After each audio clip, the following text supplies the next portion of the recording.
आज सूर्यमुखी बारीतिर यसो घुम्दै कति राम्रो हो कि कति धेरै हेर्नु त साथीहरू। अम्मा हाई कस्तो राम्रो देखेको हौ।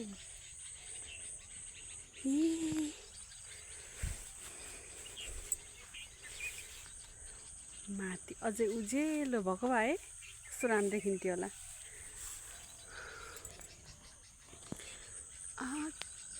यति धेरै छ, कति छ कति हो